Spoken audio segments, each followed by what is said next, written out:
जो टूटे दिल वाले हैं ध्यान से सुने और आइडेंटिफाई करें कि गलती कहां हुई। ये नहीं कि रोज से घर के बाहर बैठे हुए हैं मंदिर की तरह, रोज मत्था टेकने आते जाते, उससे रिएक्टेंस हो जाती है। कैसा चिपकू टाइप का इंसान है। इतने एक्सपर्ट कुछ लोग होते हैं। In Mukherjee Nagar last year एक दिन में 3 इंसिडेंट हुए। Victims came to me with request कि मैं जो एसीपी हूं उससे बात करके उसके जो पैसे को ले गया कोई कोशिश करूं। जो टूटे दिल वाले हैं ध्यान से सुने और आइडेंटिफाई करें कि गलती कहां हुई, व्हाट वेंट रॉन्ग, इससे समझ में आएगा। ठीक है। फॉर वार्निंग का मतलब क्या होता है? फॉर मीन्स बिफोर, हाँ पहले। वार्निंग मतलब चेतावनी। देखो, परसुएड करने का सबसे अच्छा तरीका यह है कि जिसको परसुएड कर रहे हैं उसको पता ना चले कि परसुएड कर रहे हैं। अगर पता लग गया तो नहीं होगा। बस यही कलाकारी चाहिए। एकदम चुपके से करना है, पता भी ना चले, और हो भी गया। अगर पता लग गया तो नहीं होगा। फॉर एग्जाम्पल, कल मुझसे एक बच्चे ने पूछा, sir what is hypnosis, what is trance, what is subconscious minds power etcetera. तो हमारे सबकॉन्शियस माइंड में बहुत सारी पावर्स होती है। One of the stages in the subconscious mind is known as trance. कोई सबकॉन्शियस कंट्रोल कर ले अपना, उसके नींद वींद मेडिटेशन भी उसी लेवल पे होता है। And if you have the ability of controlling other subconscious mind, that is known as hypnotism. If you do it for the good purposes, it is hypnotherapy. And technically it's known as hypnosis, which is a science. I have been a witness to it. मतलब मैंने वो भी सीखा था एक बार, पर कभी किया नहीं, सीखा था 20-22 साल पहले, शौक में। एकदम साइंस है। You can almost easily hypnotize someone if you learn this and practice it for few months and years. I never practiced, I just learned what is the process, what is the science behind it. And as soon as you hypnotize someone for few moments, you can ask this person to do anything that you want and this person will do without asking question. इतने expert कुछ लोग होते हैं। In Mukherjee Nagar last year एक दिन में 3 incident हुए। And one of the victims came to me with request कि मैं जो एसीपी हूं उससे बात करके उसके जो पैसे को ले गया कोई कोशिश करूं। So I talk to the ACP which was my student. तो उसने बताया, सर आज 2 और केस हुए हैं। और जो उसने केस बताया मैं सुन के पागल हो गया। क्या केस हुआ है? एक आगे बाइक पे जा रहा है, रेड लाइट आई, उसे राइट मोड़ना है। एक दूसरी बाइक आई, वहीं रुके, दोनों ने देखा एक दूसरे को, देखा, हिप्नोटाइज कर लिया। और उसके बाद दाएं मुड़ना था, वो सीधे गया साथ साथ। थोड़ा आगे जाके रुके, उसने पर्स वर्स निकाला, घड़ी निकाल के उसको दिया। फिर इसने कहा अब तुम जाओ, वो मुड़ के चला गया, ये आगे निकल गया। 5 मिनट के बाद उसको समझ में आया कि मैंने क्या कर दिया। सब कुछ देखिए गया अपना। और फिर पुलिस स्टेशन, FIR। पर वो इतने घाट पुलिस वाला है, उससे भी निकाल के पैसे ले गए। मतलब ले तो नहीं गए, लेकिन कर सकते हैं। और even in the hypnosis it is believed that if someone has decided not to be hypnotized, you won't be able to do that. बड़ी क्लियर बात है। अगर आपको पता लग जाए कि सामने वाला हिप्नोटाइज कर रहा है तो वो नहीं कर पाएगा, क्योंकि आप बहुत कॉन्शियस हो जाएंगे। And when you are at the highest level consciousness, no one has the ability of hypnotizing you. वो अचानक होता है। आप बहुत नॉर्मल तरीके से देख रहे हैं, अचानक किसी ने आपको हिप्नोटाइज किया, शायद कर लेगा, हमेशा नहीं, किसी किसी को कर लेगा। Same goes with persuasion.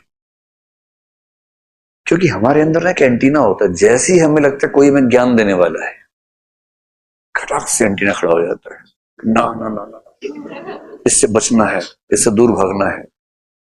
वो एंटीबॉडीज की तरह काम करता है कि एंटीजन आ गया है, एंटीबॉडीज तैयार हो गई है। जैसे ही लगता है ज्ञान आने वाला है, लोग भाग जाते हैं। क्लास की बात अलग है, अब ज्ञान लेने आ जाते हैं, पढ़ना है आपको, पर्पस है आपके पास। वरना जिंदगी में कोई ज्ञान दे आपको, बिना बात का ज्ञान झेलना बड़ा मुश्किल है। अब आपको क्या पहनना है, कैसे बैठना है, किससे बात करनी है, आपकी पर्सनल चॉइस है। कोई बाबा जी जाके बोले बेटा तुम ना पीले कपड़े मत पहना करो, आपने कहा क्यों? बेटा जो पीला है ना बृहस्पति ग्रह से कनेक्टेड होता है, उसका असर कई बार नेगेटिव हो जाता है, कृपा रुकी हुई है तुम्हारी। आपका मन करता है अरे यार तो अपना काम करना, तो उससे पूछा हमने, तुमने ये पहना, मैंने कहा कि मत पहनो, अपना काम करो, क्यों ज्ञान दे रहे हो हमें? और जैसे ही आपको लगता है कोई ज्ञान देगा आप चौकन्ने हो गए। इसलिए परसुएशन की स्ट्रेटेजी क्या है? पता ना चले। Best persuaders persuade in a way that the person being persuaded doesn't even know that he has been persuaded। ये जो घरों में बूढ़े फूफा मौसा है ना, ये गलती करते हैं कि जैसे जो लड़कियां हैं घर जाएंगी अपने, पेरेंट्स हर चौथे दिन बोलते हैं बेटा शादी कर ले बेटा अब। फिर लड़की बोलते पापा क्या बात करो, मेरा प्रीलिम्स आने वाला है, मेरा मेंस आने वाला है। हर बार 2-2 महीने एक्सटेंड होता रहता है, एक्सटेंशन में चलता रहता है। आप लोग एक्सटेंशन पे चल रहे हैं या अभी ठीक है? कितने बच्चे एक्सटेंशन पे चल रहे हैं? लड़कियां, हाँ वो चल रही है एक्सटेंशन पे। बहुत एक्सटेंशन लेने पड़ते हैं हर बार, एक अटेम्प्ट और पापा, एक अटेम्प्ट और पापा, ऐसे एक्सटेंशन चलता रहता है। अब सोचो कि लड़की अपने घर गई है और ड्राइंग रूम में पापा, मम्मी, दादाजी, फूफा जी बैठे हैं, सब सीरियस मुंह लेके बैठे होंगे। और फिर कहा गुड्डी आना जरा। गुड्डी को पता नहीं, आ रही हूं पापा, खुश होकर बोले आ रही हूं पापा। जैसे दरवाजा खोला देखा 4 मनहूस बैठे एक साथ। अब वहां तक आते आते वो समझ चुकी है कि क्या होने वाला है, पर वो आ नहीं रही है। अब वो काउंटर आर्गुमेंट्स तैयार कर रही है दिमाग में कि ये क्या बोलेंगे तो मुझे क्या बोलना है, कैसे बचना है इस चक्रव्यूह से, अभिमन्यु को कैसे बचना है, ये सोचते हुए आ रही है। अब इतनी तैयार है ये कि whatever the amount of your intensity is about persuading, you won't be able to succeed because she is already loaded with the counter arguments. इसलिए हमेशा ध्यान रखना, जब भी किसी को अप्रोच करना हो उसको पता ना चले। बाई चांस वहां मिल जाना है जहां वो मिलेगा, है ना? ये नहीं कि पता लगे प्लानिंग है, बाई चांस। ये नहीं कि रोज से घर के बाहर बैठे हुए मंदिर की तरह, रोज मत्था टेकने आते जाते, उससे रिएक्टेंस हो जाती है। कैसा चिपकू टाइप का इंसान है, चिपकू किसी को पसंद नहीं आता है। और प्लानिंग कर करके रोज पीछे घर तक छोड़ के आ रहे हैं, फिर सुबह सुबह घर से लेके आ रहे हैं साथ साथ। इससे कोई प्रभावित नहीं होता, इससे मैक्सिमम चौकीदार की नौकरी मिल सकती है, उससे ऊपर नहीं मिल सकती। बाकी जो हैं वो कहलाते हैं सामान्य मानव। और इनके जो कृत्य हैं, सामान्य मानवों के कृत्य, वो 3 प्रकार के हो सकते हैं। ये ऐसा करते हैं, पहले इसके 2 प्रकार करते हैं और फिर उसके कुछ उपभेद करके समझने का प्रयास करेंगे। तो सामान्य मानवों के कृत्य कितने प्रकार के हो सकते हैं, अब मैं उस पर आ रहा हूं। तो कृत्य एक हेडिंग बनाता हूं और ये कृत्य आपकी समझ के लिए सामान्य मानवों के कृत्य हैं, ठीक है।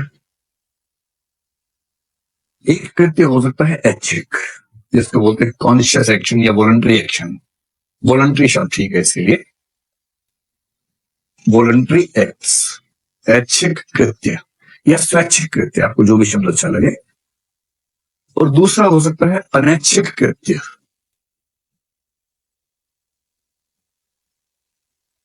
इनवॉलंटरी।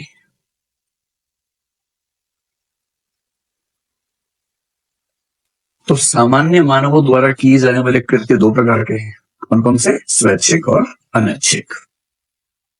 अब एक सवाल मन में आ सकता है कि स्वैच्छिक कौन सा माना जाएगा, अनैच्छिक कौन सा माना जाएगा? इसका एक फार्मूला है, वो फार्मूला समझेंगे।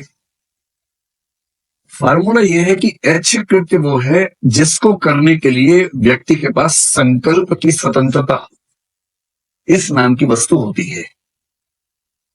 फ्रीडम ऑफ विल, ये दर्शन का एक बहुत ही खतरनाक कंसेप्ट है और पूरी इथिक्स इस कंसेप्ट पर टिकी हुई है। फ्रीडम ऑफ विल, संकल्प की स्वतंत्रता, इसको हम समझेंगे भी क्या होती है।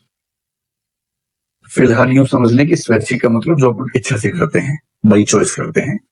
अनैच्छिक का मतलब है जो बाई चॉइस नहीं करते हैं, बाई कंपल्शन करते हैं, जो होशो हवास में नहीं होते हैं। इनका अंतर और स्पष्ट करना हो तो मैं आपको ये कह देता हूं कि संकल्प की स्वतंत्रता 3 चीजों से मिलकर बनती है।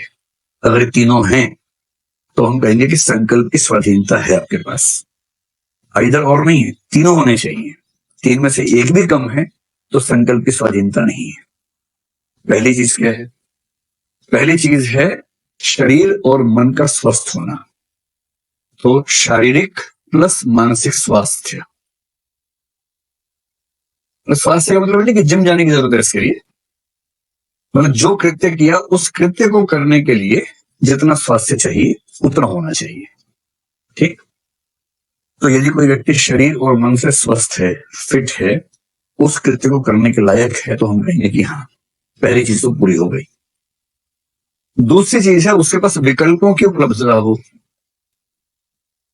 प्रेजेंस ऑफ अल्टरनेटिव्स या ऑप्शंस, विकल्पों की उपलब्धता हो कि किसने कहा कि 2 विकल्प हैं आपके पास, तो ठीक है भाई, विकल्प हैं। अगर एक ही विकल्प है तो चुनने का स्कोप ही कहां है? फिर तो कंपल्सन हो गया। कम से कम 2 ऑप्शंस होने चाहिए। और तीसरी बात है विकल्पों में से किसी एक को चुनने की शक्ति होनी चाहिए या चयन की स्वतंत्रता होनी चाहिए। फिल्मों में होता है ना कि भाई देखो ये 2 ऑप्शंस हैं, इनमें से किसी को भी चुन लो, बस इसको चुनोगे तो गोली मार दूंगा। तो ये ऑप्शन बचा, उसके बाद या एक ही रह गया ऑप्शन, फिर तो एक ही रह गया। अगर ये 3 चीजें आपके पास हैं तो हम कहेंगे कि संकल्प की स्वाधीनता आपके पास है। और जब संकल्प की स्वाधीनता आपके पास है तब आप जो निर्णय करेंगे उसको हम कहेंगे कि आपका स्वैच्छिक निर्णय है, स्वैच्छिक कृत्य है। अधिकांश व्यक्ति को सच में ये नहीं पता होता कि हमारा मूल व्यक्तित्व क्या है, क्योंकि वो इतना ढक जाता है।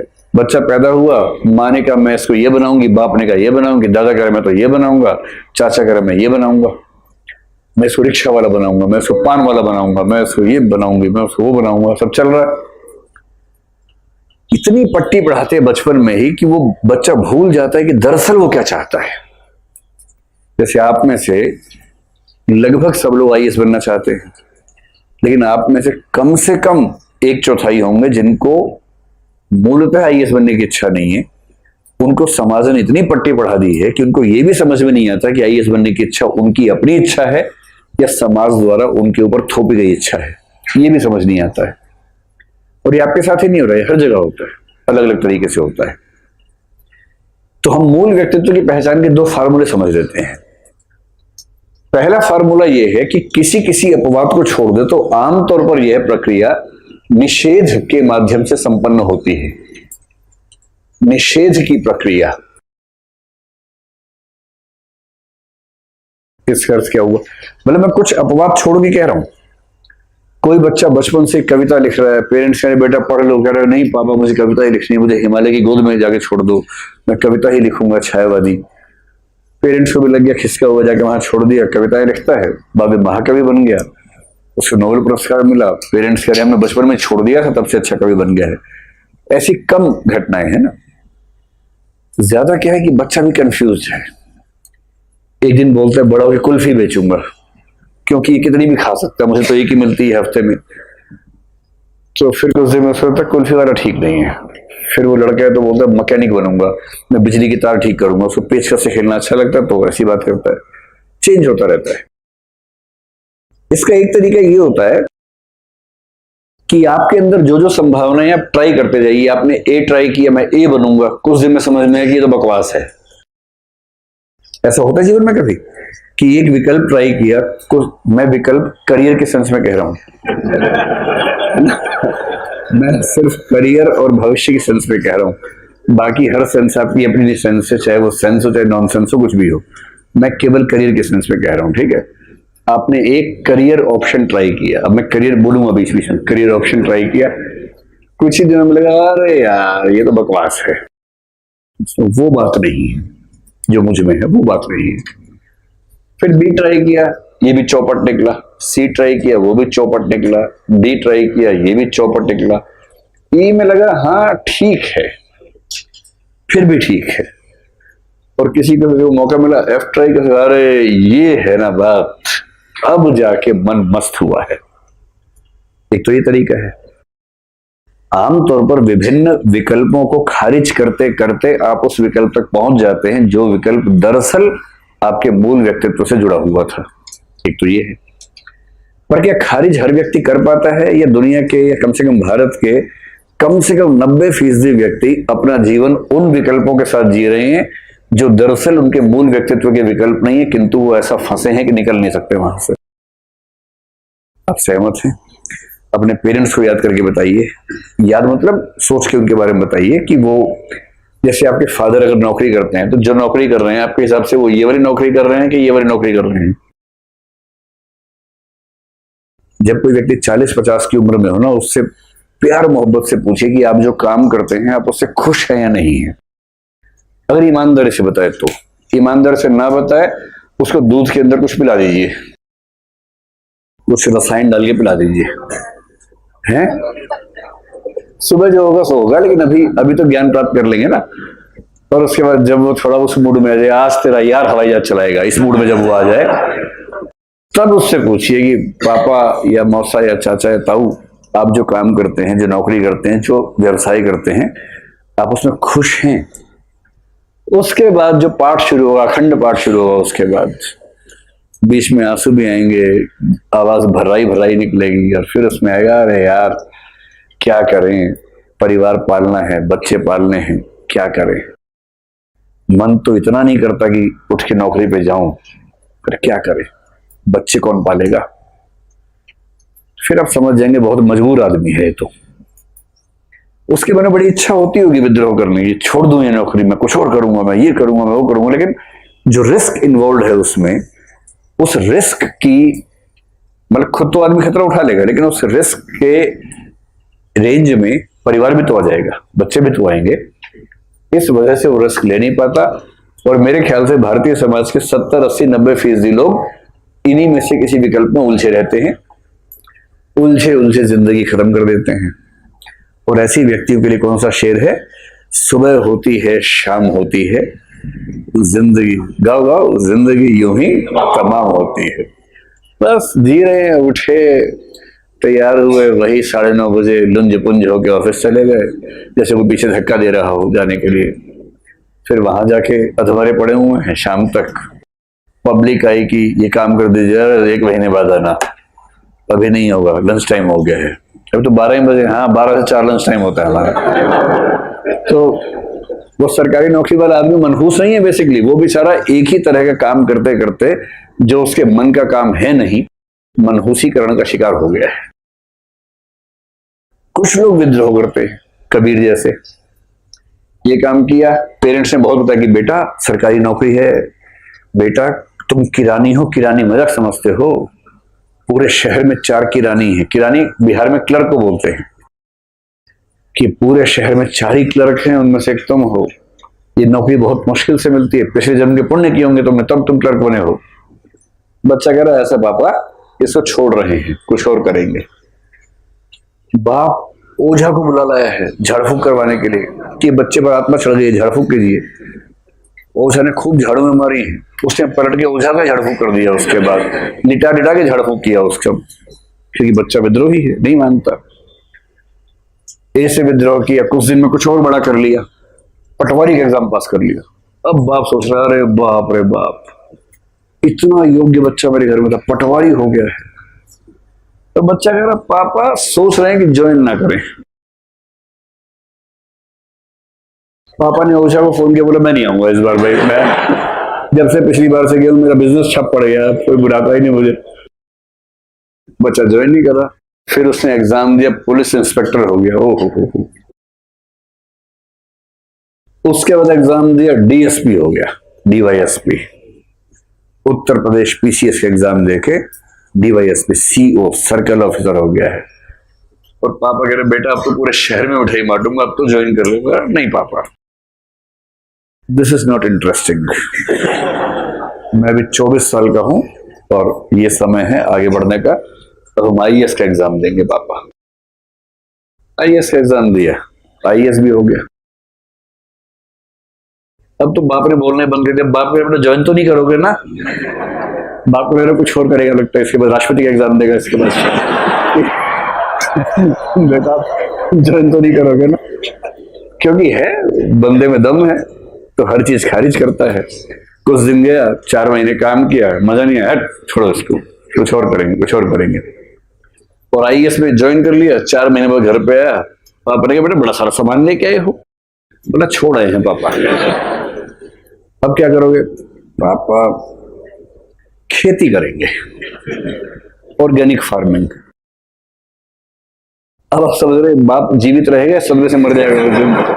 पता लगा बाप को अचानक, बाप दिल पकड़ के अचानक झटका खाया, नीचे गिरा और उसके बाद फिर उसी खेत में गड़ा जहां खेती होनी है, ऑर्गेनिक फार्मिंग। इस तरह का जो आदमी है ना, कमाल तो वही करेगा, सीधी सी बात है। बाकी लोग तो सुबह होती है, शाम होती है, जिंदगी यूं ही तमाम होती है, बाकी तो वही है। तो हम एक बात समझ सकते हैं, इस प्रोसेस में कोई व्यक्ति अपने मूल व्यक्तित्व तक पहुंचेगा या नहीं गारंटी नहीं है। हो सकता है कि व्यक्ति ए से बी, बी से सी तक जाए और सी पे चल रहा था कि एक दिन राम नाम सत हो गया। मूल व्यक्तित्व को तलाश ही नहीं पाया, उससे पहले ही मूल में चला गया। लेकिन संभव है कि इस प्रोसेस में कोई आत्मविश्वास से भरा व्यक्ति प्रयोग करता रहेगा तो शायद उसको मूल व्यक्तित्व मिल जाएगा, और जिसको मिल जाएगा वो उसके बाद चेंज नहीं करेगा। और इसलिए अगर आप किसी की पहचान करनी हो कि वो अपने मूल व्यक्तित्व से युक्त कब हुआ, तो जीवन की शुरुआत में दिखेगा या जीवन के अंत में दिखेगा? अंत में दिखने की संभावना ज्यादा है। यानी जो व्यक्ति बार बार चेंज करे वो अंत में कहां रुका, आप समझ सकते हैं कि वो संभवतः उसके मूल व्यक्तित्व के सबसे नजदीक रहा होगा। एक तो ये है। एक दूसरी कसौटी है, इन 2 कसौटियों से आप अपने आप व्याख्या कर सकते हैं। पहली कसौटी, परिवर्तन करते करते कोई व्यक्ति कहां रुका। दूसरी कसौटी है कि मूल व्यक्तित्व का मतलब क्या होता है। देखिए, आप ये बताएं कि पाठ्यक्रम की पुस्तक पढ़ते समय आपको बहुत मजा आता है या लगता है कि क्यों ऐसा जीवन हमें ईश्वर ने दिया है, ये भाव मन में आता होगा ना पाठ्यक्रम पढ़ते समय। और कुछ ऐसे काम होंगे जिनको करते समय वक्त का पता ही नहीं चलता होगा, है ना? जैसे सोना, सोना कितना सोना है। जो बात नींद में है, आलसी पड़े कुएं में वही चैन है, दुनिया में हाथ पैर नहीं। अच्छा, एकदम होली वाले मूड में आप लोग आ गए, पूरा भजन गा के बता रहे हैं। तो कुछ चीजें ऐसी है कि उसमें इतना मजा आता है, सोना छोड़ के कोई एक्टिविटी करना, जिस एक्टिविटी में आप लोग इतना डूब जाते हैं कि आपका मन करता है कि होता ही रहे, हमेशा होता रहे। और कुछ ऐसा जिसमें समय गुजरता नहीं है। ये रिलेटिव जो है ना, जो रिलेटिविटी का कंसेप्ट है सारा, सापेक्षता का, यही तो है कि किसी के साथ बैठे हैं तो चिंता है कि अरे 1 घंटा हो गया, टाइम खत्म ना हो जाए, अरे नहीं नहीं, अरे नहीं नहीं, आज जाने की जिद ना करो, यूं ही पहलू में बैठे रहो, आज जाने की जिद ना करो। और दूसरा व्यक्ति आया है और अब जैसे आया है आप घड़े देख रहे हैं, और पढ़ाई ठीक चल रही है, हाँ ठीक चल रही है, फिर देखिए घड़ी कब, अबे कब जाएगा, जाना भाई, कितना चाटेगा, जाओ। क्योंकि आपका जो मूल व्यक्तित्व है उससे रमता नहीं है, और जहां रमता है वहां तो 1 घंटा, 2 घंटे, 3 घंटे, 4 घंटे और 6 घंटे बाद कोई कहे अरे हाय दैया 6 बज गए, और आपको 6 बज गए पता भी नहीं चला, मुझे लगा 12:15 हुए होंगे, अभी 12 बजे ही तो आए थे, 6 घंटे हो गए, क्योंकि वहां आप रमे हुए हैं। तो मूल व्यक्तित्व की दूसरी पहचान है जहां व्यक्ति रम जाए, रम जाए, रम पिए नहीं, रम जाए, जहां व्यक्ति रम जाए, वरना रम पियड़िया हो जाएगी। जहां व्यक्ति रम जाए यानी कि डूब जाए, जिस चीज में डूब के मजा आए ना।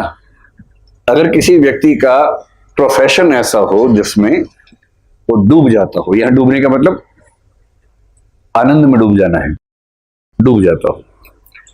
जैसे किसी को मजा आता है किसी चीज में, गाने में, आपने कहा चल आज से सिंगर ही बन गया तू, अब दिन भर गा बस मस्त रहे। वो रियाज करता है, नई धुनें बनाता है, फिर जब हो गया रियाज, एक फिल्म में वो गीत आ गया, वो फेमस हो गया, दुनिया भर से बुलावा आता है, जहां जाता है वहां गाता है, घर पे आता है रियाज करता है, नए गीत लिखता है, नया संगीत की धुन रचता है। ये जितना मस्त रहेगा ना, मतलब एक समय के बाद बोरियत इसको भी होगी। अपनी रुचि का काम 24 घंटे करने से बोरियत होती है, तो बीच में ब्रेक मिल जाने से वो चीजें ठीक हो जाती है। लेकिन ये व्यक्ति अन्य व्यक्तियों की तुलना में जितना खुश रहेगा अपने जीवन से, उसकी बात ही अलग होगी। डिसिप्लिन यानी कि अनुशासन छोटा सा है, एक दो बातें इसके बारे में पता रहेंगी तो बात खत्म हो जाएगी। सबसे पहली बात, ये क्या होता है?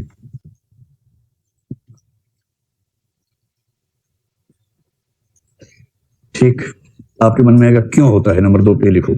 तो इसमें क्यों नहीं, इसमें क्या होता है ना। फिर इसके प्रकार क्या हो सकते हैं, जैसे क्लास में डिसिप्लिन, क्लास के बाहर डिसिप्लिन, है ना, ऐसे कई प्रकार हो सकते हैं इसके। तीसरा हो सकता है कि इसका जीवन में महत्व क्या है, अगर है तो इसका महत्व क्या है, यानी इससे फायदे क्या है, लाभ क्या है। फिर एक हो सकता है इससे नुकसान क्या क्या है। डिसिप्लिन से कोई नुकसान होता है कि नहीं होता है? होता है ना। क्या नुकसान होता है?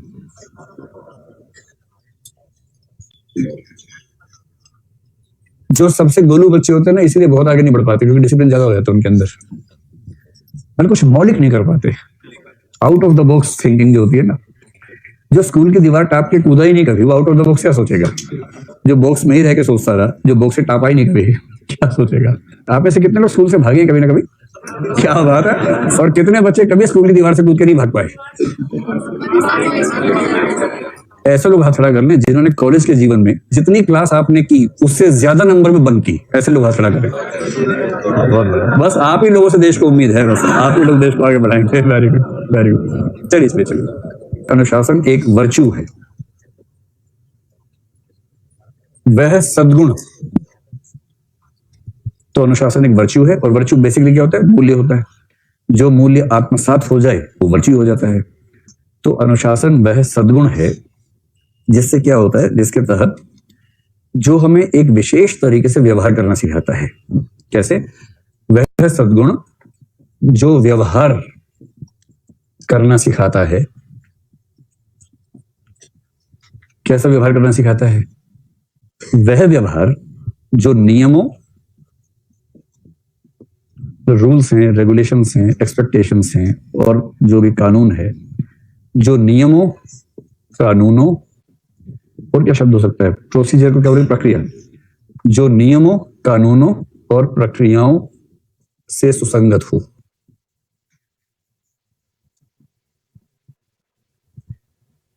अब इसको आप परिभाषा में जब लिखेंगे तो क्रम थोड़ा बदल लेंगे।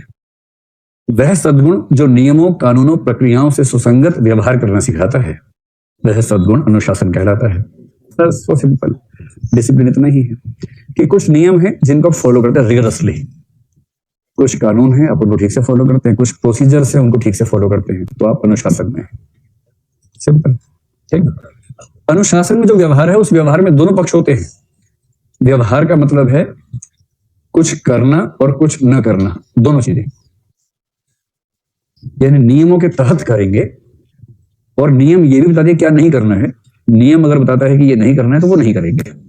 तो व्यवहार के दोनों पक्ष हैं, जो कृत्य में व्यक्त होगा वो भी, और जो कृत्य में व्यक्त नहीं होगा, यानी कि अकृत्य होगा वो भी। दोनों प्रकार के व्यवहार इसमें शामिल है। स्पष्ट हुआ? ठीक है भाई, ये हो गया अनुशासन का मतलब। अब देखो अनुशासन के प्रकार कौन कौन से हैं। अनुशासन के प्रकार सबसे सामान्य 2 माने जाते हैं, और अगर आप 2 आधारों पर देखना चाहें, जबरदस्ती करना चाहें, तो 4 मान सकते हैं। जो पहला आधार सबसे सामान्य आधार है, एक होता है सेल्फ डिसिप्लिन।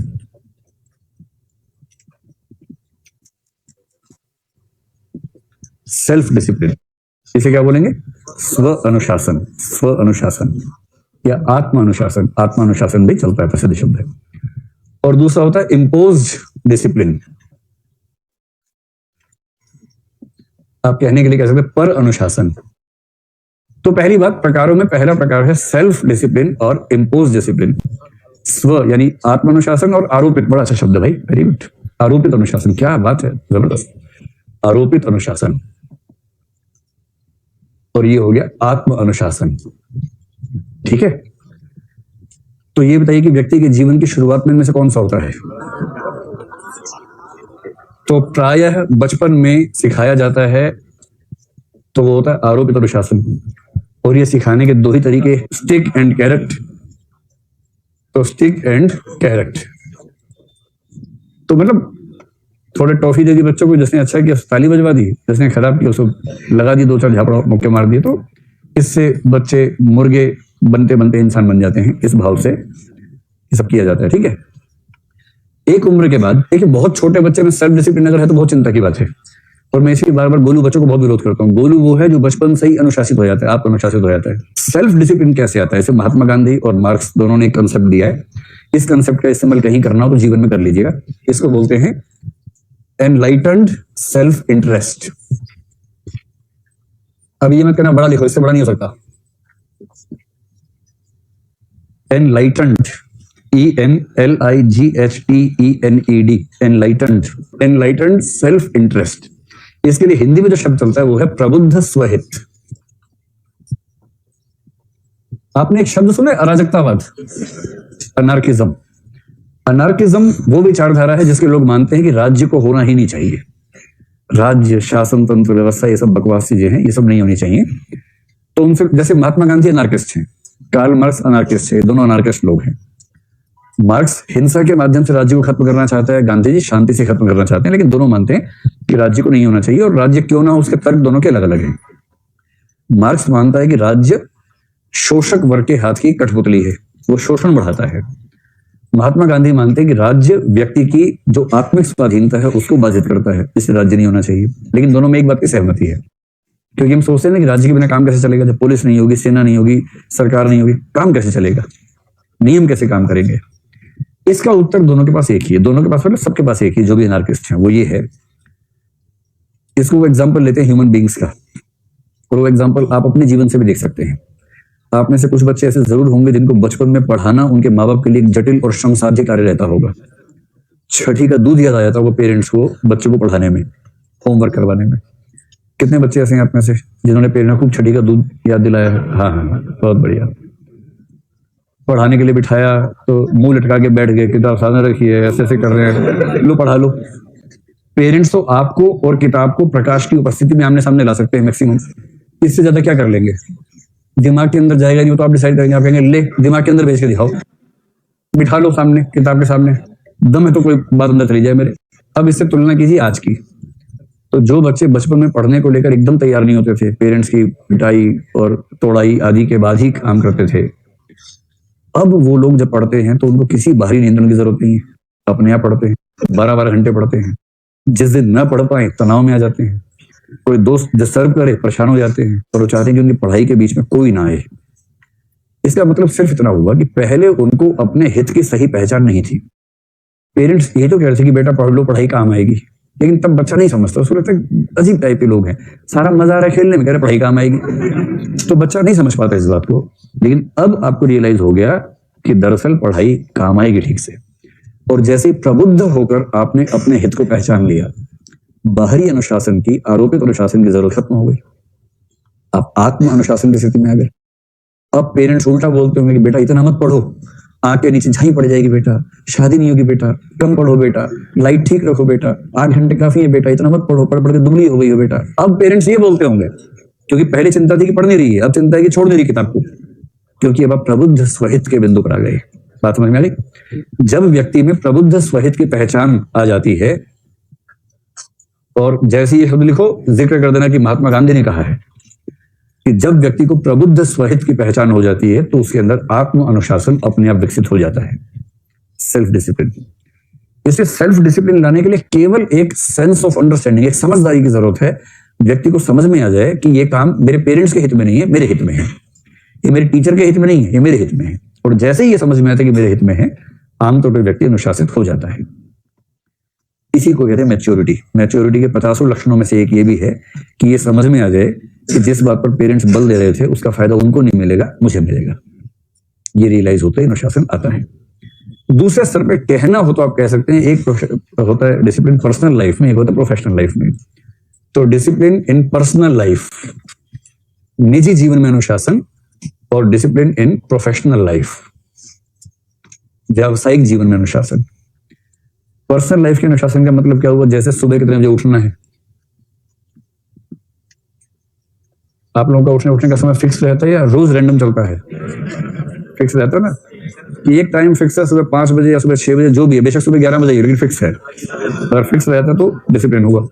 ऐसे ही भोजन को लेकर नियम, कि भोजन का समय, भोजन की मात्रा, भोजन की गुणवत्ता, कि सात्विक भोजन करना, सात्विक करना है, मुर्गा और ये सब नहीं खाना है, सात्विक भोजन करना है, चटपटा नहीं खाना है, चाट पकौड़े नहीं खानी, मिर्च नहीं खानी है। सबसे मुश्किल है पढ़ाई संबंधी नियम, पढ़ाई का टाइम टेबल। तो जो व्यक्ति उठना, सोना, भोजन की गुणवत्ता वगैरह, और इन सब के बाद एक चीज और जीवन में है, वो है एक्सरसाइज करना, शारीरिक श्रम।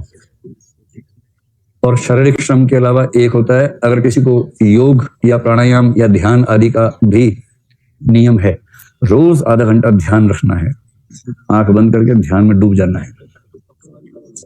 कुछ लोगों के डिसिप्लिन में एक होता है पूजा पाठ का नियम, रोज सुबह सुबह ठंडे पानी से नहा के आधे घंटे ईश्वर का नाम लेना है। तो ये कौन सा है? पर्सनल लाइफ में अनुशासन है। प्रोफेशनल लाइफ में क्या है? प्रोफेशनल लाइफ में पहला है टाइम, यानी पंक्चुअलिटी, सही समय पर ऑफिस पहुंचना। दूसरा एफिशिएंसी इन वर्क, जितने समय के लिए काम करने के लिए नौकरी पर रखा गया है उतने समय तक ठीक से प्रभावी तरीके से काम करना, एक एक क्षण का उपयोग ठीक से करना। एफिशिएंसी इन वर्क, कार्य में प्रभावी तरीके से कार्य करना, ऐसा कह सकते हैं। तीसरा जो प्रोसीजर्स हैं, एक होता है सरकारी नौकरी में थ्रू प्रॉपर चैनल, सब चीजें प्रॉपर चैनल से होनी चाहिए। तो प्रोसीजर, प्रक्रियाओं के संबंध में जो नियम वगैरह हैं उनका पालन ठीक से करना। फिर जो बाकी रूल्स रेगुलेशन है, कंडक्ट रूल्स ध्यान रख लीजिए, कोड ऑफ कंडक्ट जो होता है ना, जैसे सिविल सर्विस कंडक्ट रूल्स मैंने बताया। कंडक्ट रूल्स क्या है?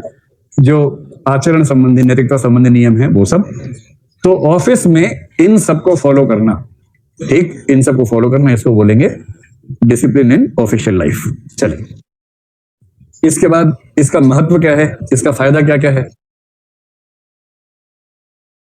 इसका फायदा क्या होता है, देखिए, इसको हम पर्सनल प्रोफेशनल में बांट के देखते हैं, ऐसे देख लेते हैं क्या क्या फायदे होते हैं। ठीक है, डिसिप्लिन का पहला फायदा है कि प्रोडक्टिविटी बढ़ जाती है। जल्दी से बताओ हिंदी में क्या बोलेंगे इसको? उत्पादकता, क्योंकि आप नियमबद्ध तरीके से काम करते हैं, इसलिए आपकी एफिशिएंसी, प्रोडक्टिविटी, समय आपको ठीक से मिलता है, फिर प्रभावी तरीके से काम हो पाता है। तो कुल मिला के उत्पादकता, चाहे पर्सनल लाइफ हो चाहे प्रोफेशनल लाइफ हो, दोनों में बढ़ जाती है। पर्सनल लाइफ में इसका एक बेनिफिट होता है हेल्थ के स्तर पर, जिसका रूटीन फिक्स है। रूटीन की वजह से आमतौर पर ऐसा मानते हैं कि हेल्थ ठीक रहती है, क्योंकि आपको पता ही है कि एक बायोलॉजिकल क्लॉक काम करती है। अगर वो बायोलॉजिकल क्लॉक आपकी वेल एडजस्टेड है तो आप हमेशा सहज रहेंगे, स्वस्थ रहेंगे। तो ये बेनिफिट है। ऑफिस की लाइफ में इसका एक फायदा हो सकता है कि जो वर्क कल्चर है, ऑफिस की ऑर्गेनाइजेशनल कल्चर है, वो कल्चर अपने आप में प्रमोट होती है। एक better work culture, work culture को हिंदी में बताओ क्या बोलेंगे? कार्य संस्कृति। तो जिस ऑफिस में सब लोग डिसिप्लिन होते हैं वहां कार्य संस्कृति बेहतर होती है, और ये पूरे ऑफिस के लिए, प्रोडक्टिविटी के लिए अच्छा रहता है। इसके नुकसान क्या क्या है डिसिप्लिन के? डिसिप्लिन का पहला नुकसान है कि इससे व्यक्ति की क्रिएटिविटी और इनोवेटिवनेस मर जाती है। जो ज्यादा डिसिप्लिन होता है उसकी क्रिएटिविटी को खतरा होने लगता है। जैसे आप उससे पूछे कि स्कूल की दीवार कैसे टाप सकते हैं, सोच नहीं पाएगा इसके बारे में, क्योंकि उतना क्रिएटिव है ही नहीं। जो क्रिएटिव थे टाप के चले गए थे, जो वो बेचारे देख रहे। तो क्रिएटिविटी और इनोवेटिवनेस, इसको यूं समझें, आपको जाना इंटेलिजेंस में क्या कहा था कि हमारे जो न्यूरॉन्स के पास हैं फिक्स हो जाते हैं। जो डिसिप्लिन में रहेगा वो आमतौर पे एक जैसा काम दोहराएगा, जो हमेशा एक ही तरह से काम करेगा उसके न्यूरॉन्स के पास फिक्स हो जाएंगे। और न्यूरॉन्स का पास फिक्स होने का मतलब है कि किसी नए रूट से न्यूरॉन्स ट्रेवल करे, ये संभावना कम होगी। इसलिए फ्लूइड इंटेलिजेंस ऐसे लोगों में कम होगी, क्रिस्टलाइज्ड ज्यादा होगी, और इसका मतलब नवाचार की उम्मीद ऐसे व्यक्तियों से करना मुश्किल हो जाएगा। और दूसरा, जो उसूल का बहुत ही पक्का होता है ना, ऐसे व्यक्तियों में फ्लेक्सिबिलिटी खत्म हो जाती है, रिजिडिटी बढ़ जाती है। असल में क्या होता है कि जब अनुशासन सिर पर चढ़ने लगता है, हावी हो जाता है, तब क्या होता है, तब व्यक्ति में फ्लेक्सिबिलिटी खत्म हो जाती है। फ्लेक्सिबिलिटी को हिंदी में क्या बोलेंगे? लचीलापन, लोचशीलता खत्म हो जाती है, व्यक्ति रिजिड हो जाता है ना। और जो व्यक्ति रिजिड है उस व्यक्ति के साथ क्या दिक्कत है कि वो खुद अपना दुश्मन हो जाता है। आपने ऐसे पीस देखे होंगे कि रात को 2 बजे सोएंगे तब भी बोलेंगे सुबह 4 बजे उठना है, नियम है, और एक दिन सुबह 4 बजे उठने के चक्कर में उठ ही गया, तो ये खतरा होता है। बहुत रिजिड होने से कभी या तो हम गुलाम होना जानते हैं और या फिर उच्छृंखल होना जानते हैं। स्वतंत्रता का हमें कोई अनुभव नहीं। स्वतंत्रता स्वच्छंदता से उतनी ही भिन्न बात है जितनी परतंत्रता से। सच्चाई तो यह है कि स्वतंत्रता का स्वच्छंदता से कोई संबंध नहीं, स्वच्छंदता का परतंत्रता से जरूर संबंध है। परतंत्र चित्त की जो प्रतिक्रिया है वही स्वच्छंदता है, परतंत्र चित्त का जो विद्रोह है वही स्वच्छंदता है, परतंत्र चित्त का जो विरोध है वही स्वच्छंदता है। लेकिन स्वतंत्रता तो बहुत ही अनूठी दिशा है, उसका इन दोनों बातों से कोई भी संबंध नहीं। न तो स्वतंत्र व्यक्ति परतंत्र होता है और न स्वच्छंद होता है। तो पहले हम परतंत्रता के संबंध में थोड़ा समझ लें तो शायद स्वच्छंदता के संबंध में भी हमें समझ में आ जाए, और उन दोनों से भिन्न ही स्वतंत्रता की अवस्था है। परतंत्रता का अर्थ है चित्त के ऊपर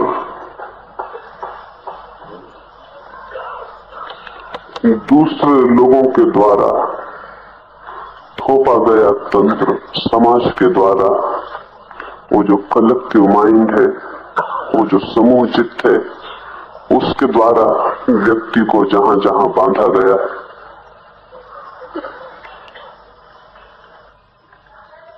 ये जो बंधन है, निश्चित ही ये बंधन किसी को भी प्रीतिकर नहीं है। बंधन कभी भी प्रीतिकर नहीं हो सकते।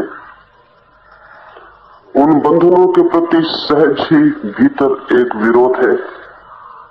उन बंधनों को तोड़ देने की भीतर एक तीव्र बलवती आकांक्षा है, और जब भी व्यक्ति मौका पाता है उन बंधनों को तोड़ता है।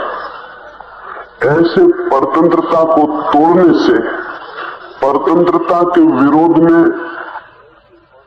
वो जो विद्रोही चित्त है उससे स्वच्छंदता पैदा होती है। आज तक जमीन पर आदमी का मन परतंत्र रहा है, अब उसके विद्रोह में एक रिबेलियन, उसके विरोध में एक प्रतिक्रिया सारे जगत में पैदा हो रही है। नया युवक उस प्रतिक्रिया का फल है, वो स्वच्छंद है। आप जो जो कहते हैं वो उसे केवल इसीलिए करने को तैयार नहीं है क्योंकि आप कहते हैं। कल तक का आदमी तैयार था क्योंकि आप कहते थे, आज का युवक तैयार नहीं है क्योंकि आप कहते हैं। लेकिन दोनों ही आपके कहने से बंधे हुए, दोनों ही स्वतंत्र नहीं। एक आपके पक्ष में बंधा हुआ था, एक आपके विपक्ष में बंध गया, लेकिन विपक्ष में जो बंध जाता है वो भी बंधा हुआ है। अगर एक व्यक्ति मंदिर जाता है इसलिए कि लोग कहते हैं, और एक व्यक्ति मंदिर नहीं जाता है केवल इसलिए क्योंकि लोग कहते हैं जाओ, ये दोनों ही मंदिर से बंधे हुए। इन दोनों का चित्त एक ही परतंत्रता की दो पहलू है। स्वयं का इन दोनों के भीतर कुछ भी नहीं है। स्वतंत्रता पर से मुक्ति है, पक्ष में भी विपक्ष में भी। पर के ऊपर ध्यान न रह जाए, स्वयं पर ध्यान हो, लेकिन मुश्किल से ही हमारा ध्यान स्वयं पर होता है। 10 भिक्षु सत्य की खोज में एक बार निकले थे। उन्होंने बहुत पर्वतों, पहाड़ों, आश्रमों की यात्रा की, लेकिन उन्हें कोई सत्य का अनुभव न हो सका, क्योंकि सारी यात्रा बाहर हो रही थी, किन्हीं पहाड़ों पर, किन्हीं आश्रमों में, किन्हीं गुरुओं के पास खोज चल रही थी। जब तक खोज किसी और की तरफ चलती है तब तक उसे पाया भी कैसे जा सकता है जो स्वयं में है। आखिर वे थक गए और अपने गांव वापस लौटने लगे। वर्षा के दिन थे, नदी बहुत पूर्व पर थी। उन्होंने नदी पार की। पार करने के बाद सोचा कि गिन ले, कोई खो तो नहीं गया। गिनती की, एक आदमी प्रतीत हुआ खो गया, एक भिक्षु डूब गया था। गिनती 9 होती थी, 10 थे वे। 10 ने नदी पार की थी। लौटकर बाहर आकर गिना तो 9 मालूम होते थे। प्रत्येक व्यक्ति अपने को गिनना छोड़ जाता था, शेष सबको गिन लेता था। वे रोने बैठ गए। सत्य की खोज का एक साथी खो गया था। एक यात्री उस राह से निकलता था दूसरे गांव तक जाने को। उसने उनकी पीड़ा पूछी, उनके गिरते आंसू देखे। उसने पूछा, क्या कठिनाई है? उन्होंने कहा, हम 10 नदी में उतरे थे, एक साथी खो गया, उसके लिए हम रोते, कैसे खोजें? उसने देखा वे 10 ही थे। वो हंसा और उसने कहा, तुम 10 ही हो, व्यर्थ की खोज मत करो, और अपने रास्ते चला गया। उन्होंने फिर से गिनती की कि हो सकता उनकी गिनती में भूल हो, लेकिन उस यात्री को पता भी न था उनकी गिनती में भूल न थी। वे गिनती तो ठीक ही जानते थे। भूल यहां थी कि कोई भी अपनी गिनती नहीं करता था। उन्होंने बहुत बार गिना, फिर भी वे 9 ही थे। और तब उनमें से एक भिक्षु नदी के किनारे गया। उसने नदी में झांक कर देखा। एक चट्टान के पास पानी स्थिर था। उसे अपनी ही परछाई नीचे पानी में दिखाई पड़ी। वो चिल्लाया। उसने अपने मित्रों को कहा, आओ, जिसे हम खोजते थे वो मौजूद है। 10वां साथी मिल गया, लेकिन पानी बहुत गहरा है और उसे शायद निकाल ना सकेंगे, लेकिन उसका अंतिम दर्शन तो कर ले। एक व्यक्ति ने उस चट्टान के पास झांक कर देखा। नीचे एक भिक्षु मौजूद था। सबकी परछाई नीचे बनती उन्हें दिखाई पड़ी। तब इतना तो तय हो गया, इतने डूबे पानी में वो मर गया है। वे उसका अंतिम संस्कार कर रहे थे। तब वो यात्री फिर वापस लौटा। उन्होंने पूछा कि ये चिता किसके लिए जलाई हुई, ये क्या कर रहे हो? उन 9 ही रोते भिक्षुओं ने कहा, मित्र हमारा मर गया, देख लिया हमने, गहरे पानी में डूबी है उसकी लाश, निकालना तो संभव नहीं है, फिर वो मर भी गया होगा, हम उसका अंतिम दाह संस्कार कर रहे हैं। उस यात्री ने फिर से गिनती की और उनसे कहा, पागलो, एक अर्थ में तुम सबने अपना ही दाह संस्कार कर लिया। तुमने जिसे देखा है पानी में वे तुम ही हो, लेकिन पानी में देख सके तुम, लेकिन स्वयं में न देख सके। प्रतिबिंब को पकड़ सके जल में, लेकिन खुद पर तुम्हारी दृष्टि न जा सकी। तुमने अपना ही दाह संस्कार कर लिया और 10 ने मिलकर उस 10वें को दफना दिया है जो खोया ही नहीं था। उसकी इस बात के कहते ही उन्हें स्मरण आया कि 10वां तो मैं ही हूं। हर आदमी को ख्याल आया कि वो 10वां आदमी तो मैं ही हूं। और इस सत्य की खोज वे पहाड़ों पर नहीं कर सकते थे, अपने ही लौट कर वह खोज पूरी हो गई। वे दसों ही जागृत होकर जानकर गांव वापस लौट आए थे। उन 10 भिक्षुओं की कथा ही हम सभी की कथा है।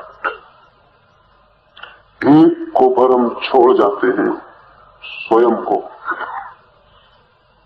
और सब तरफ हमारी दृष्टि जाती है। शास्त्रों में खोजते हैं, शब्दों में खोजते हैं, शास्त्राओं के वचनों में खोजते हैं, पहाड़ों पर पर्वतों पर खोजते हैं, सेवा में, समाज सेवा में, प्रार्थना में, पूजा में खोजते हैं। सिर्फ एक व्यक्ति भर इस खोज से वंचित रह जाता है, वो 10वां आदमी वंचित रह जाता है, जो कि हम स्वयं। स्वतंत्रता का अर्थ है इस स्वयं को जानने से जो जीवन उपलब्ध होता है, उसका नाम स्वतंत्रता है। स्वतंत्र होना इस जगत में सबसे दुर्लभ बात है। स्वतंत्र वही हो सकता है जो स्वयं को जानता हो।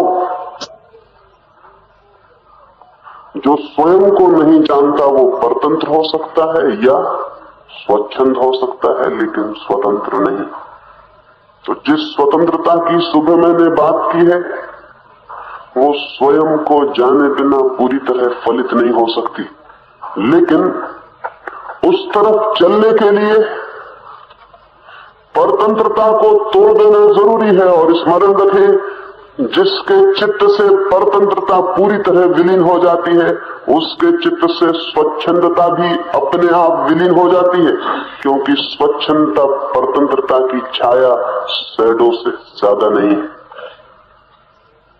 इस सारे जगत में जो स्वच्छंदता दिखाई पड़ रही है, ये हजारों वर्षों की परतंत्रता का फल है। आपके तथाकथित ऋषियों, मुनियों, साधु संतों, महात्माओं का इसमें हाथ है। जिनने भी मनुष्य के चित्त को परतंत्र बनाया है, उनने ही मनुष्य को अब मजबूर कर दिया स्वच्छंद होने को। ये एक ही सिक्के के 2 पहलू हैं, और मनुष्य को आज तक स्वतंत्र बनाने का कोई प्रयास नहीं हुआ है। तो भय हमारे मन में होता है कि अगर हम स्वतंत्र हुए तो कहीं स्वच्छंद ना हो जाएं। स्वतंत्र मनुष्य कभी स्वच्छंद हुआ ही नहीं है। आज तक जमीन पर यह घटना घटी ही नहीं है कि स्वतंत्र चित्त व्यक्ति कभी स्वच्छंद हुआ हो। स्वच्छंद होता है परतंत्र चित्त ही। परतंत्र चित्त जब क्रोध से भर जाता है तो स्वच्छंद हो जाता है। हमारे सभी नई पीढ़ियों के युवक आज क्रोध से भरे हैं और इसलिए स्वच्छंद हो जा रहे हैं। इसमें आपका हाथ है उनकी स्वच्छंदता में। हजारों वर्ष की मनुष्य के मन पर लादी गई दास्ता का हाथ है उसमें। जब तक हम इस सत्य को न समझेंगे, तब तक न तो हम मनुष्य को परतंत्रता से बचा सकते और न स्वच्छंदता से। एक विशियस सर्कल शुरू होता है। परतंत्र चित्त स्वच्छंद होना चाहता है, स्वच्छंद चित्त को देख के हम घबराते हैं और परतंत्रता को थोपने की कोशिश करते हैं। जितनी हम परतंत्रता थोपते हैं, उतनी स्वच्छंदता प्रतिक्रिया में पैदा होती है। जितनी स्वच्छंदता पैदा होती है, उतने हम भयभीत हो जाते हैं और परतंत्रता के नए आयोजन करते हैं। ऐसा एक दुष्ट चक्र हजारों वर्ष से मनुष्य के ऊपर चल रहा है। अब ये शायद अंतिम घड़ी में पहुंच गया है। शायद परतंत्रता इतनी गहरी हो गई है कि उसके परिणाम में आदमी अब सब भांति स्वच्छंद हो जाना चाहता है। चित्त को हम जितना दबाते हैं, उतनी उसकी प्रतिक्रियाएं, उसके रिएक्शंस होने शुरू होते। एक फकीर था नसरुद्दीन। एक सांझ अपने घर से निकलता था। किन्हीं 2-3 मित्रों के घरों से मिलने जाना था। निकला ही था घर से कि उसका एक मित्र जलाल दूर गांव से द्वार पर आके उपस्थित हो गया। नसरुद्दीन ने कहा, तुम घर में ठहरो, मैं जरूरी काम से 2-3 मित्रों को मिलने जाता हूं, लौट कर फिर तुम्हारी सेवा सत्कार कर सकूंगा। और तुम चाहो, थके न हो तो मेरे साथ तुम भी चल सकते हो। जलाल ने कहा, मेरे कपड़े सब धूल दूषित हो गए रास्ते में, पसीने से मैं लथपथ हूं, अगर तुम कपड़े मुझे दूसरे दे दो तो मैं तुम्हारे साथ चलूं, यहां बैठकर मैं क्या करूंगा, अच्छा होगा, तुम्हारे मित्रों से मिलना हो सकेगा। नसरुद्दीन ने अपने बहुमूल्य जो कपड़े उसके पास श्रेष्ठतम थे उसे दिए और वे दोनों मित्र गए, पहले घर में पहुंचे। नसरुद्दीन ने वहां कहा, ये है मेरे मित्र जलाल, इनसे आपका परिचय करा दूं। रहे कपड़े, कपड़े मेरे। मित्र बहुत हैरान हुआ, इस सत्य को कहने की कोई भी जरूरत न थी, और ये क्या बेहूदी बात थी कि उसने कहा कि यह मेरे मित्र जलाल और रहे कपड़े, कपड़े मेरे। बाहर निकलते ही जलाल ने कहा, पागल तो नहीं हो तुम, कपड़ों की बात उठाने की क्या जरूरत थी। अब देखो, दूसरे घर में कपड़ों की कोई बात मत उठाना। दूसरे घर में वे पहुंचे। नसरुद्दीन ने कहा, इनसे परिचय करा दूं, ये है मेरे पुराने मित्र जलाल, रही कपड़ों की बात इनके ही है, मेरे नहीं। जलाल हैरान हुआ। बाहर निकल के उसने कहा, तुम्हें हो क्या गया। इस बात को उठाने की कोई भी जरूरत नहीं थी कि कपड़े किसके हैं, और ये कहना भी कि इनके ही है शक पैदा करता है, इसके उठाने की जरूरत क्या थी। नसरुद्दीन ने कहा, मैं मुश्किल में पड़ गया, वो पहली बात मेरे मन में गूंजती रह गई, उसका रिएक्शन हो गया, उसकी प्रतिक्रिया हो गई, सोचा कि गलती हो गई, मैंने कहा कपड़े मेरे हैं, तो मैं क्या सुधार कर लूं, कह दूं कि कपड़े इन्हीं के। उसके मित्र ने कहा, अब इसकी बात ही ना उठे, ये बात खत्म हो जानी चाहिए।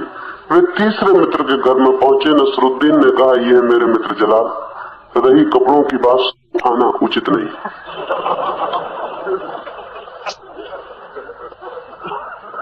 अपने मित्र से पूछा, ठीक है ना, कपड़ों की बात उठानी बिल्कुल उचित नहीं। कपड़े किसी के भी हो, क्या लेना देना, मेरे हो कि इनके हो, कपड़ों की बात उठानी उचित ही नहीं। बाहर निकल कर उसके मित्र ने कहा, मैं तुम्हारे साथ और नहीं जा सकूंगा, मैं हैरान हूं, तुम्हें हो क्या रहा। उस नसरुद्दीन ने कहा, मैं अपने ही जाल में फंस गया हूं, मेरे भीतर जो मैं कर बैठा उसकी प्रतिक्रियाएं हुई चली जा रही। मैंने सोचा कि दोनों बातें भूल हो गई कि मैंने अपना कहा और तुम्हारा कहा, तो फिर मैंने कहा अब मुझे कुछ भी नहीं कहना चाहिए, यही सोच के भीतर गया था। लेकिन बार बार ये होने लगा कि ये कपड़ों की चर्चा उठानी बिल्कुल उचित नहीं है, और उन दोनों की प्रतिक्रिया ये हुई कि मेरे मुंह से ये निकल गया, और जब निकल गया तो समझाना जरूरी हो गया कि कपड़े किसी के भी हो, क्या लेना देना। ये जो नसरुद्दीन जिस मुसीबत में फंस गया होगा बेचारा, पूरी मनुष्य जाति ऐसी मुसीबत में फंसी। एक सिलसिला, एक गलत सिलसिला शुरू हो गया, और उस गलत सिलसिले के हर कदम पर और गलती बढ़ती चली जाती। जितना हम उसे सुधारने की कोशिश करते हैं वो बात उतनी ही उलझती चली जाती। स्वच्छंदता के भय से परतंत्रता थोपते हैं, परतंत्रता के प्रतिक्रिया में स्वच्छंदता पैदा होती है, फिर और थोपते हैं, फिर और पैदा होती है, और एक जाल पैदा हो गया जिसे अगर हम तोड़ेंगे नहीं तो मनुष्य जाति इस अपने ही हाथ से बनाए जाल में नष्ट हो सकती, करीब करीब नष्ट हो ही गई। और मनुष्य जाति नष्ट हुई हो या न हुई हो, एक एक मनुष्य को जीवित नहीं रह गया है, इस जाल में करीब करीब मृत हो गया। स्वच्छंदता और परतंत्रता दोनों एक ही सिक्के के दो पहलू हैं। अगर ये समझ में आ जाए बात तो ख्याल में आ सकता है कि स्वतंत्रता बात ही और है। स्वतंत्रता विद्रोह नहीं है, स्वतंत्रता रिबेलियन नहीं है, स्वतंत्रता एक रेवोल्यूशन, एक क्रांति।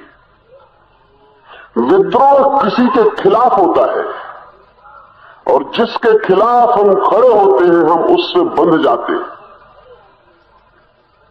क्योंकि उसका विरोध करना होता है। उसके विरोध के कारण हमारा उससे एक संबंध हो जाता है, एक रिलेशनशिप हो जाता है। और और उस विरोधी को देखकर हम निरंतर कदम उठाते हैं।